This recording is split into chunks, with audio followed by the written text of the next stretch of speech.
guys, நான் உங்களுக்கு தமிழ். இந்த வீடியோல வந்து பாத்தீங்கன்னா இன்னொரு இன்ட்ரெஸ்டிங்கான லீட்கோட் கொஸ்டின் தான் பார்க்க போறோம். ஸோ இது வந்து பாத்தீங்கன்னா ரொட்டேட் ஸ்ட்ரிங்.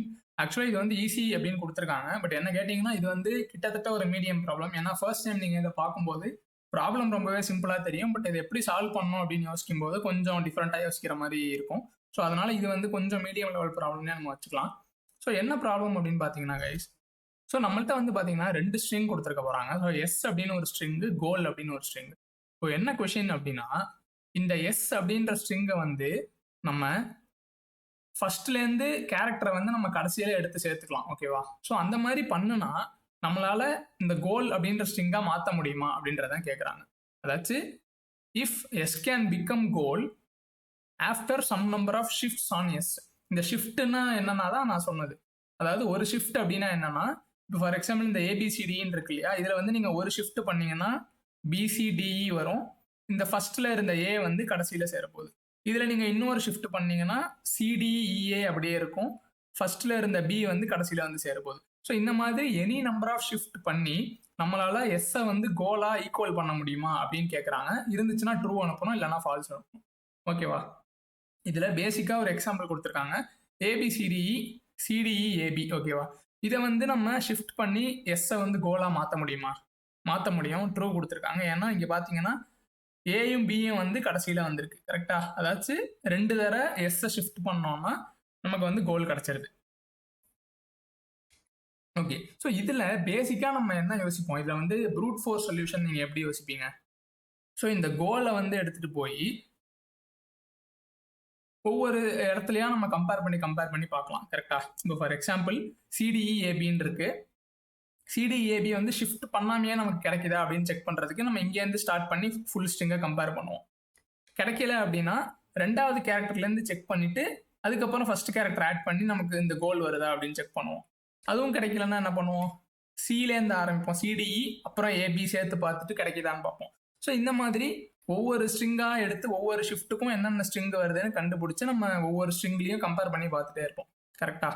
ஆனால் அப்படி பண்ணோம்னா நமக்கு வந்து complexity big of n square வரப்போகுது. ஸோ இது வந்து இருக்கிறதுலேயே லீஸ்ட் ஆப்டிமலாக இருக்கும் போது இது வந்து ப்ரூட் ஃபோர்ஸ் சொல்யூஷன்.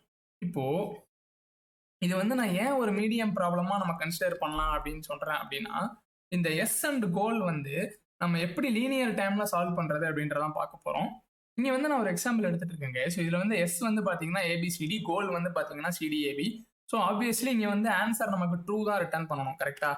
ஏன் ட்ரூ அப்படின்னா, உங்களுக்கு இதை பார்த்தாலே தெரியுது, எஸ்ஸை வந்து நீங்கள் 2 தடவை ஷிஃப்ட் பண்ணீங்க அப்படின்னா சிடிஏபி வரப்போகுது.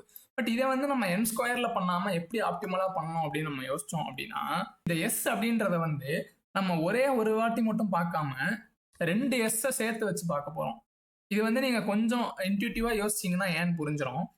இப்போ ஜஸ்ட் நான் எஸ்ஸுக்கு பதிலாக எஸ் பிளஸ் எஸ், அதாச்சும் 2 தடவை எஸ்ஸை கன்காட்டினேட் பண்ணி உங்களுக்கு எழுதி காமிக்கிறேன் பாருங்க. ஸோ ஃபர்ஸ்ட் ஆஃப் ஆல் ஏற்கனவே இருந்தது வரும். கரெக்டா? ஸோ ஏபிசிடி ஒரு தடவை வருது. இப்போ நான் என்ன பண்ண போறேன், இன்னொரு ஏபிசிடி எழுதிக்கிறேன். இப்போ இதுக்கு பின்னாடி என்ன இன்ட்யூஷன் அப்படின்னா, நம்ம இந்த எஸ்ஸை வந்து மேக்ஸிமம் எத்தனை தடவை ஷிஃப்ட் பண்ண முடியும்? 4 தடவை ஷிஃப்ட் பண்ண முடியும். கரெக்டா? ஏன்னா மொத்தமே 4 கேரக்டர் தான் இருக்கு. அப்போனா என்ன பண்ண முடியும், நீங்க ஏவை தூக்கி இங்கே போடலாம், அடுத்து ஏக்கு அப்புறம் பிஏ தூக்கி போடலாம், அப்புறம் சி தூக்கி போடலாம், அப்புறம் டி தூக்கி போடலாம். கரெக்டா? 4 தடவை பண்ணீங்க அப்படின்னா திரும்பி உங்களுக்கு ஒரிஜினல் ஸ்ட்ரிங் எஸ்ஸே கிடைச்சிட போகுது.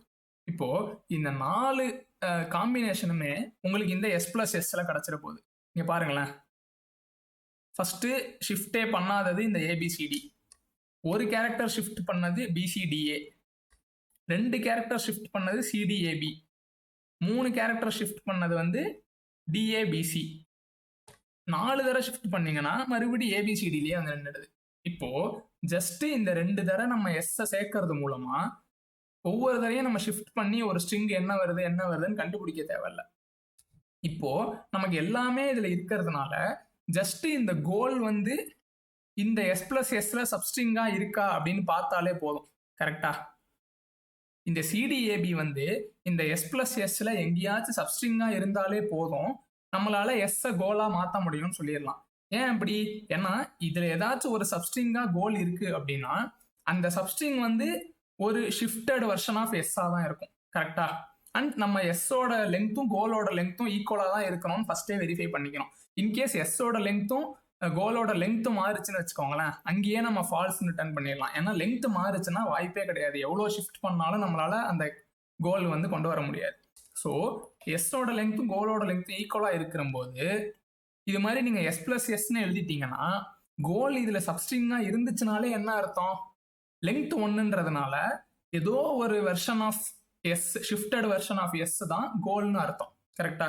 இப்போ இந்த இடத்துல பாருங்க சிடிஏபி சப்ஸ்ட்ரிங்கா இருக்காதுல்ல, சிடிஏபி இங்கேயே கண்ணுக்கு நேரா தெரியுது. சிடிஏபி ஒரு சப்ஸ்ட்ரிங்கா இருக்கு. அப்போனா என்ன அர்த்தம், ஏதோ ஒரு ஷிஃப்டட் வெர்ஷன் ஆஃப் எஸ் வந்து கோலுக்கு ஈக்குவல் ஆகுது. அதுதானே நமக்கு தேவை. அவங்க வந்து எத்தனை வாட்டி ஷிஃப்ட் பண்ணணும் அப்படின்றதெல்லாம் அவங்க கேட்கல. ஷிஃப்ட் பண்ணி கொண்டு வர முடியுமா முடியாதா, ட்ரூ ஆர் ஃபால்ஸ் தான் கேட்குறாங்க. ஸோ இந்த மாதிரி கண்டிஷன் வந்துச்சுனாலே நம்ம ட்ரூன்னு ரிட்டர்ன் பண்ணிடலாம். இதுல வந்து ஆக்சுவலா பாத்தீங்கன்னா இது சப்ஸ்ட்ரிங்கா இல்லையா அப்படின்னு கண்டுபிடிக்கிறோம்ல, இதுக்கு வந்து நம்ம இந்த ப்ராப்ளம்ல ஃபோக்கஸ் பண்ண போறது இல்ல. சப்ஸ்ட்ரிங்கை வந்து நம்ம ஆப்டிமைஸ்டா கண்டுபிடிக்கிறதுக்குன்னே தனி அல்காரிதம்ஸ்லாம் இருக்கு. ஸ்ட்ரிங் மேட்சிங் அல்காரிதம்ஸ் இருக்கு, கேஎம்பி அல்காரிதம்ஸ்லாம் இருக்கு. ஸோ அது வந்து இந்த ப்ராப்ளமோட ஃபோக்கஸ் கிடையாது. ஸோ இந்த இடத்துல நம்ம என்ன அசியூம் பண்ண போறோம்னா, ஒரு ஸ்ட்ரிங்கை இன்னொரு ஸ்ட்ரிங்ல சப்ஸ்ட்ரிங்கா இருக்கான்னு செக் பண்றது இட்ஸ் ஜஸ்ட் அ லீனியர் டைம்ல நம்ம பண்ண முடியும். கரெக்டா? ஸோ இதுதான் வந்து அந்த ஆப்டிமைஸ்ட் அல்காரிதம்ஸ் நமக்கு கொடுக்க போகுது. ஸோ இதுல டோட்டல் டைம் காம்ப்ளெக்சிட்டி நம்ம பார்த்த மாதிரி லீனியர் டைம். அதே மாதிரி ஸ்பேஸ் வந்து பாத்தீங்கன்னா நம்ம ஜஸ்ட் இன்னொரு ஸ்ட்ரிங் தான் கிரியேட் பண்றோம். பட் அதை வந்து நீங்க வேணும்னா கன்சிடர் பண்ணலாம், இல்ல கன்சிடர் பண்ணாம இருக்கலாம். ஸோ அதுவும் லீனியர் ஸ்பேஸே நம்ம எடுத்துக்கலாம். சரி வாங்க கைஸ் இதோட கோட் டக்குன்னு பார்த்துடலாம். ஓகே கைஸ், ஸோ ஸ்டார்டிங்ல வந்து நம்ம லென்த் ஈக்குவலா இல்லையான்னு பார்த்துடலாம். ஸோ லென்த் வந்து ஈக்குவலா இல்லைன்னா டைரக்டா நம்ம ஃபால்ஸ் ரிட்டர்ன் பண்ணிடலாம் கைஸ். ஓகேவா? இப்போ வந்து பாத்தீங்கன்னா நான் அந்த புது ஸ்ட்ரிங் கிரியேட் பண்ணிக்கிறேன். ஸோ இது வந்து ஃபார் எக்ஸாம்பிள் நான் நியூ ஸ்ட்ரிங்னே நேம் பண்ணிக்கிறேன். ஓகேவா? So S plus S. இப்போ இந்த நியூ ஸ்ட்ரிங்ல கோல் வந்து ஒரு சப்ஸ்ட்ரிங்கா இருந்தாலே நம்ம ரிட்டர்ன் பண்ணிடலாம். கரெக்டா? ஸோ அதுக்கு வந்து நம்ம டைரக்டா return new string dot contains goal. Just இந்த நியூ ஸ்ட்ரிங்ல கோல் ஒரு சப்ஸ்ட்ரிங்கா இருந்தாலே நம்ம ட்ரூன்னு ரிட்டர்ன் பண்ணிடலாம். ஸோ சப்மிட் பண்ணி பார்க்கலாம். ஓகே, ஸோ இங்கே பார்த்தீங்கன்னா பயங்கர எஃபிஷியன்ட்டான ஒரு சொல்யூஷன். ஸோ அதனால தான் நான் சொன்னேன், பார்க்கறதுக்கு ரொம்பவே சிம்பிளாக இருக்கலாம். நீங்கள் பார்த்தீங்கன்னா ஒரு மொத்தமே ஒரு 2-3 லைன் கோடு தான். பட் இது வந்து நீங்கள் ஒரு இன்டர்வியூவில் இந்த ப்ராப்ளம் ஃபேஸ் பண்ணும்போது இது மாதிரி நீங்கள் பேட்டர்ன் முன்னாடி பார்க்கலன்னா கொஞ்சம் டிஃபிகல்ட்டாக இருக்க வாய்ப்பு இருக்குது. ஸோ அதனால தான் இந்த ப்ராப்ளம் நான் சூஸ் பண்ணணும்னு நினச்சேன். ஸோ கண்டிப்பாக பிடிச்சிருந்துச்சுன்னா ஒரு லைக் பண்ணுங்க. அதே மாதிரி யாராச்சும் இன்டர்வியூ ப்ரிப்பேர் பண்ணுறாங்க இல்லை ஜாப் ஸ்விட்ச் பண்ண ட்ரை பண்ணுறாங்கன்னா கண்டிப்பாக அவங்கள்ட்ட இதை ஷேர் பண்ணுங்க, ரொம்ப யூஸ்ஃபுல்லாக இருக்கும். ஓகே கேஸ், இதே மாதிரி இன்னொரு சூப்பரான வீடியோவில் பார்க்குற வரைக்கும் வட்டா நண்பா.